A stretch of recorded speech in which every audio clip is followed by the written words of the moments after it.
السلام علیکم ورحمۃ اللہ وبرکاتہ۔ اللہ رب العزت نے ہمیں جتنی بھی نعمتیں دی ہیں ان نعمتوں میں سے سب سے قیمتی نعمت اور سب سے قیمتی متاع جو ہمارے پاس ہے وہ ہمارا ایمان ہے۔ اللہ رب العزت کی عطا کردہ نعمتوں میں سے سب سے قیمتی نعمت اسلام اور ایمان ہے کہ اللہ رب العزت نے ہمیں ایمان جیسی دولت سے نوازا۔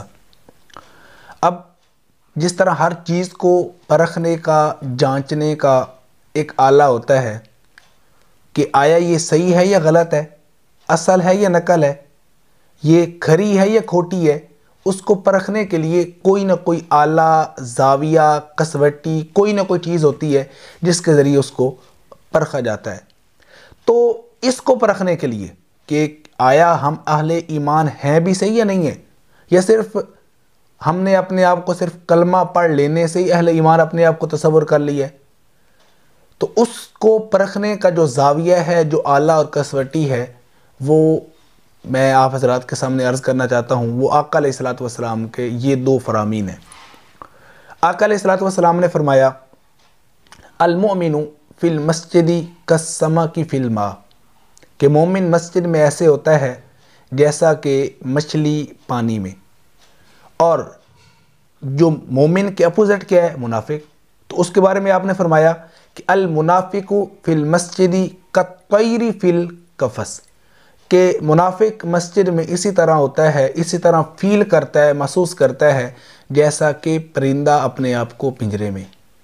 اب ان دو احادیث کو دیکھتے ہوئے بالکل آسان ہوگی اپنے آپ کو پرکھنا، بالکل آسان ہوگی اپنے آپ کو جانچنا، اپنے آپ کو چیک کرنا کہ آیا ہم مومن ہیں یا نہیں ہیں۔ تو مومن کی مثال دی مسجد میں اس طرح جیسا کہ مچھلی پانی میں۔ اب مچھلی پانی میں کیا کرتی ہے؟ سکون محسوس کرتی ہے۔ مچھلی پانی سے باہر آ کے مر جاتی ہے۔ مچھلی پانی میں رہ کے اپنے آپ کو زندہ رکھنے کے لیے، اپنی زندگی کی حفاظت کے لیے وہ پانی کو پسند کرتی ہے۔ تو مومن، اگر وہ مومن ہے تو وہ اپنے آپ کو مسجد میں خوش محسوس کرے گا، وہ اپنے آپ کو ہر وقت، ہر لمحہ مسجد میں رکھ کے خوش ہوگا۔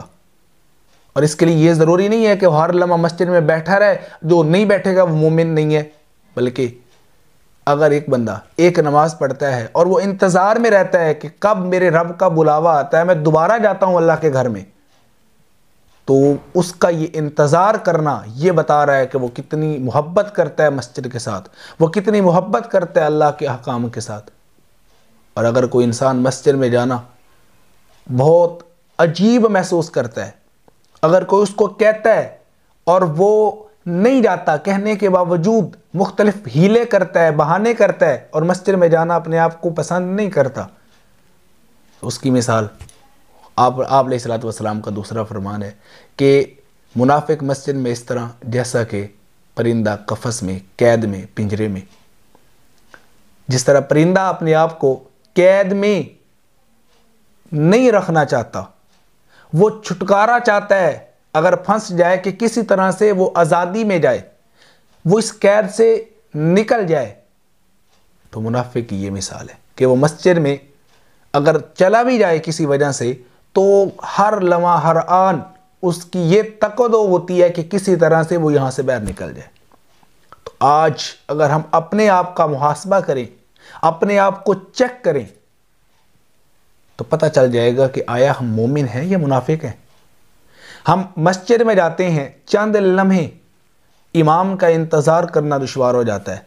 اگر کسی شادی بیاہ پہ جاتے ہیں تو گھنٹہ گھنٹہ ہم کھانے کا انتظار کرتے ہیں، ہمیں ذرہ برابر بھی کوئی مشکل نظر نہیں آتا۔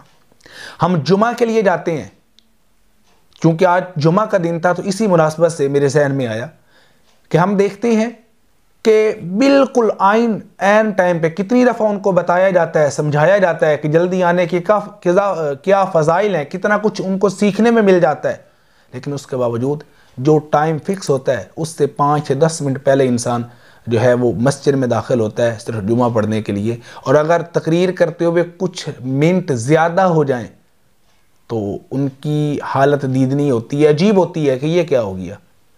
تو اس سب کے باوجود بھی ہم اپنے آپ کو مومن تصور کرتے ہیں۔ تو یہ دو احادیث جو میں نے عرض کی ہیں، یہ اپنے آپ کو پرکھنے کے لیے، اپنے آپ کو جانچنے کے لیے کسوٹی کے طور پہ میں نے عرض کی ہے کہ اگر ہماری حالت جس طرح ایک مچھلی پانی کے اندر ہوتی ہے، ہماری مسجد کے ساتھ وہی تعلق ہے، وہی کنیکشن ہے، تو پھر الحمدللہ ہم مومن ہیں، اللہ کا شکر ادا کرنا چاہیے۔